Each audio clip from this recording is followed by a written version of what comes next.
में अनुस्नातक ऐसे आत्मीय स्वजन श्री देवेंद्र जी सन 1999 से लगातार चौथी बार नागपुर विधानसभा में निर्वाचित हो रहे हैं। महाराष्ट्र में संघ परिवार के छोटी वय के मुख्यमंत्री बने देवेंद्र जी का कार्यकाल आदरणीय डॉक्टर हेगडेवार जी, दीनदयाल जी, अटल बिहारी जी जैसे अनेक बुजुर्गों के मार्गदर्शन और आशीर्वाद से विचारधारा के अनुरूप लोक सेवा में हमेशा उनका जीवन केंद्रित रहा है। वैसे तो आज वह चुनाव प्रचार हेतु गुजरात के दौरे पर हैं, लेकिन परम पूज्य हरिप्रसाद स्वामी जी महाराज द्वारा हो रहे संस्कृति रक्षा और युवा उत्थान के कार्यों के प्रति अपनी श्रद्धा अर्पित करने हेतु तीर्थभूमि हरिधाम में वो आज हमारे बीच पधारे हैं। और इस सुखद संयोग है कि देश के कोने कोने से आए युवा कार्यकर्ताओं के इस मंगल अवसर पर और भगवान श्री राम जी और भगवान श्री स्वामीनारायण जी के प्रागट्य पर्व के इस त्रिवेणी संगम के मंगल अवसर पर आज वो हमारे बीच उपस्थित हो रहे हैं। संस्कृति के वाहक और पोषक की भूमिका बखूबी निभा रहे हैं आदरणीय देवेंद्र जी को हम अनुरोध करना चाहेंगे कि आज इस मंगल अवसर पर आज हमारे युवा कार्यकर्ताओं के बीच आप पधारे हैं, तो आपके जीवन के अनुभव के निचोड़ रूप कुछ प्रेरणात्मक बातें हमारे युवा कार्यकर्ताओं के साथ शेयर करने की कृपा करें। विनती है माननीय मुख्यमंत्री श्री देवेंद्र फडणवीस जी को। ये देश ये मेरा वतन ये मेरा घर मेरा चमन, सबका विकास चाहता और चाहता हूँ बस अमन। वो एक अकेला चल पड़ा मैं उसकी ही कतार हूँ।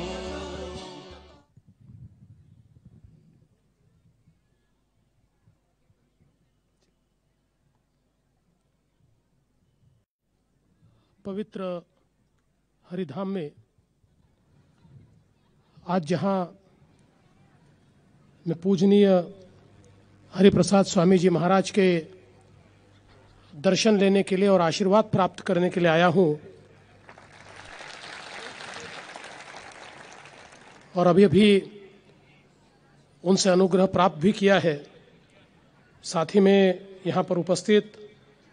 पूजनीय प्रेम स्वरूप स्वामी जी, पूजनीय गुरु प्रसाद स्वामी जी, काकू भाई जी, विट्ठल भाई जी, सभी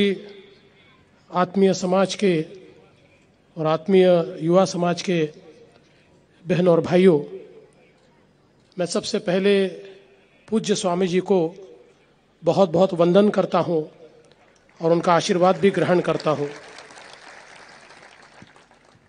ये प्रेरणा की भूमि है, ये त्याग और समर्पण की भूमि है, ये आत्मीयता की भूमि है, एक दूसरे को जोड़ने वाली ये भूमि है। इस देश में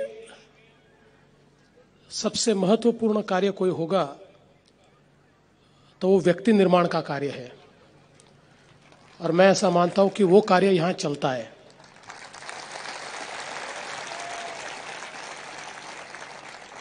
कोई भी देश वहां की इमारतों से, बिल्डिंगों से बड़ा नहीं होता, वहां के स्थापत्य से बड़ा नहीं होता, वहां के भूगोल से बड़ा नहीं होता। देश बड़ा होता है वहां के व्यक्तियों से, और ऐसे व्यक्ति और ऐसी व्यक्ति निर्माण का केंद्र आज जिस प्रकार से यहाँ कार्य कर रहा है, और एक बड़े ही अनुशासित इस प्रकार से सारे के सारे आप जैसे सेवाव्रती जो इस सेवा के कार्य में लगे हैं, हमारे देश के उत्थान के कार्य में लगे हैं, मैं ऐसा मानता हूं कि देश सेवा का ये एक बहुत बड़ा योगदान है। हम सभी लोग जानते हैं कि स्वामी विवेकानंद जी हमेशा ये कहते थे कि हमारे देश के लिए सीमाओं पर लड़ना ये तो देशभक्ति है ही, हमारे देश के स्वातंत्र्य के लिए लड़ना ये भी देशभक्ति है, लेकिन उसके साथ साथ देश की पीड़ा, देश में जो बीमारी है, देश में जो भुखमरी है, देश में जो अनाचार है, देश में जो दुराचार है, उससे देश को मुक्ति दिलाना ये भी एक बहुत बड़ी देश सेवा है। और मैं ऐसा मानता हूं कि उस देश सेवा को आगे ले जाने का काम यहां पर आप लोग कर रहे हैं। आज हम समूचे देश में देखते हैं तो जिस समय संस्कारित लोग ये देश की बागडोर संभालते हैं, जिस समय अपने से ज्यादा औरों का सोचने वाले, जिनके भाव में ये होता है मैं नहीं तू ही, अपने आप को समर्पित करने वाले लोग जिस समय देश की बागडोर संभालते हैं, उस समय देश में किस प्रकार का परिवर्तन होता है ये पिछले 5 वर्षों में आदरणीय मोदी जी के नेतृत्व में हमने देखा है। मैं ऐसा मानता हूं कि मोदी जी ने स्वच्छ भारत अभियान के माध्यम से न केवल देश का कूड़ा साफ किया, बल्कि हमारे संस्कारों के ऊपर, इस देश के विचारों के ऊपर, इस देश के संस्कारों के ऊपर, इस देश की संस्कृति के ऊपर जो मैल बैठा था उसको भी साफ करने का काम मोदी जी के माध्यम से पिछले 5 वर्षों में हुआ है। और एक नई दिशा में हम लोग चल रहे हैं। अंतिम व्यक्ति का विचार हो रहा है। समाज में जो अंतिम पंक्ति में बैठा है उसका जब तक विकास नहीं होगा, उसके जीवन में जब तक परिवर्तन नहीं होगा, तब तक ये देश परिवर्तित नहीं हो सकता, ये देश विकसित नहीं हो सकता। इस विचार को लेकर मोदी जी ने कार्य किया है। और इसलिए मैं ये मानता हूं कि आज फिर एक बार जब देश चुनाव की ओर जा रहा है तो इस चुनाव में देश की जनता ये समझती है कि इस देश को मोदी जी जैसा ही व्यक्ति चला सकता है, इस देश को सुधार सकता है। और मैं ये मानता हूं कि जो हमारी राज्य सत्ता होती है, उस राज्य सत्ता के साथ साथ जब तक धर्म सत्ता का अनुष्ठान नहीं होता, तब तक वो राज्य सत्ता सही मार्ग पर नहीं चलती। हमारे देश में हमने हमेशा ये देखा है कि राज्य सत्ता को धर्म सत्ता का जब भी अधिष्ठान मिला है, और कई लोगों को ये लगता है कि धर्म ये महज कर्म कांड है, वो तो एक बहुत छोटा सा भाग है। मैं ऐसा मानता हूं, हमारे संस्कारों में, हमारी संस्कृति में धर्म ये नीति मूल्य है, धर्म ये न्याय है।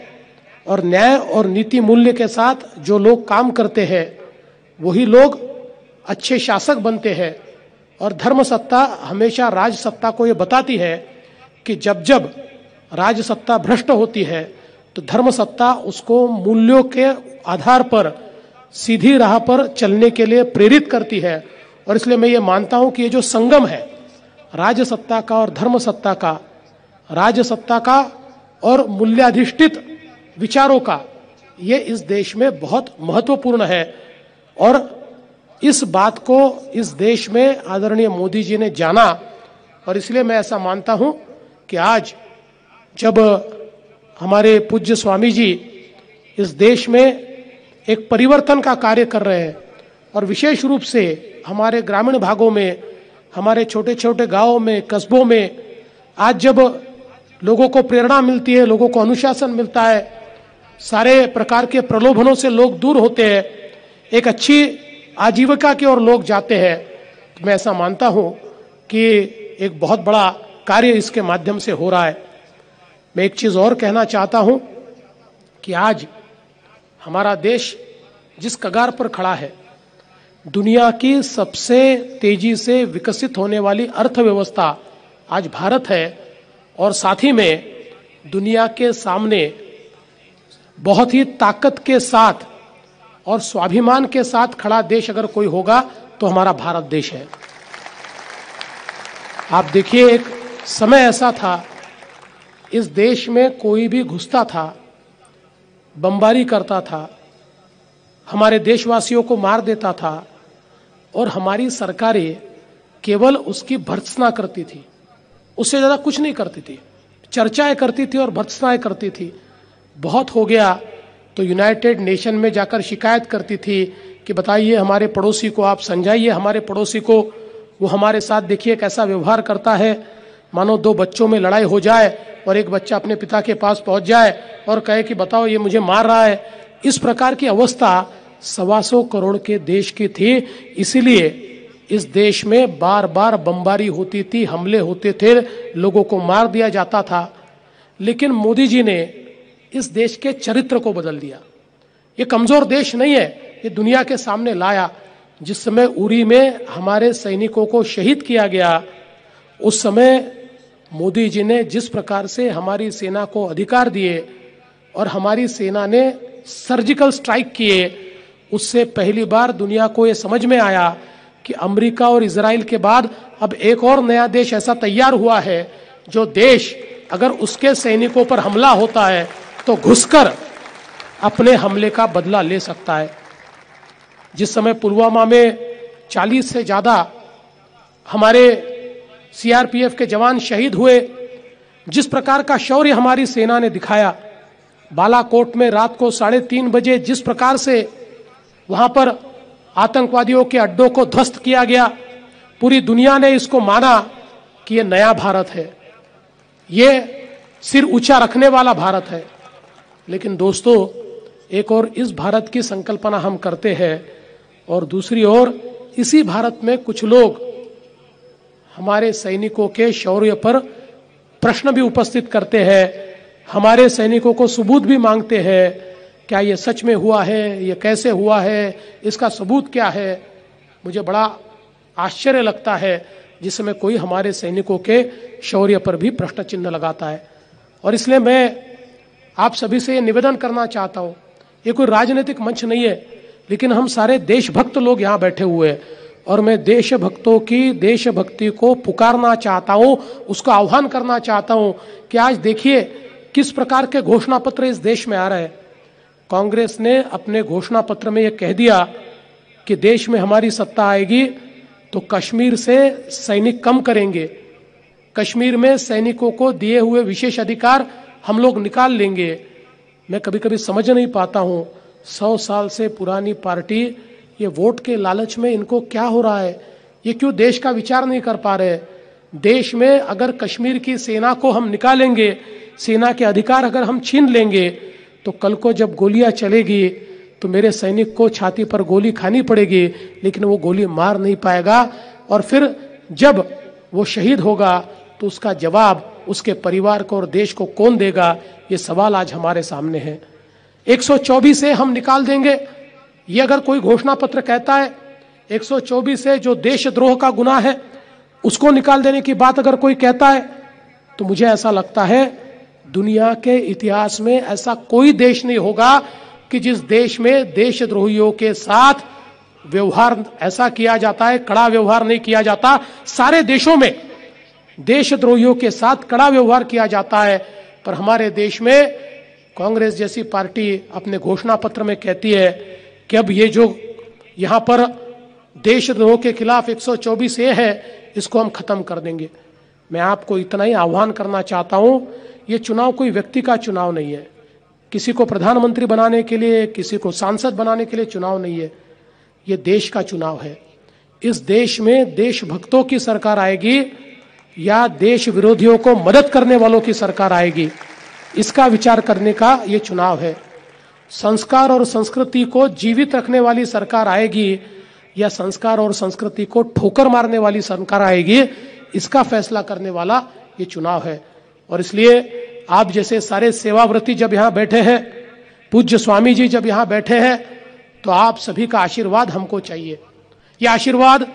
कोई कुर्सी के लिए नहीं चाहिए, ये आशीर्वाद इसलिए चाहिए कि आपके साथ साथ हम भी देश की सेवा करना चाहते हैं, आपके साथ साथ इस देश के संस्कारों को, संस्कृति को हम जीवित रखना चाहते हैं। और मेरा विश्वास है पूज्य स्वामी जी का आशीर्वाद मिलेगा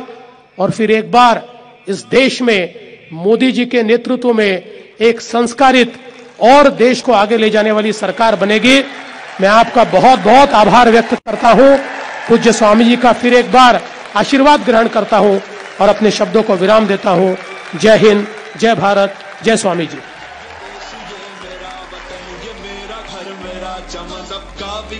चाहता और चाहता हूँ बस अमन। आदरणीय देवेंद्र जी को हम विनती करना चाहेंगे, जब भी मौका मिले हमारे हर साल बहुत बड़े पैमाने पे गुरुहरि स्वामी जी महाराज के सानिध्य में युवा महोत्सव का आयोजन किया जाता है। ऐसी ही युवा सेना को, आज युवा कार्यकर्ताओं की सेना को आप देख रहे हैं, युवा सेना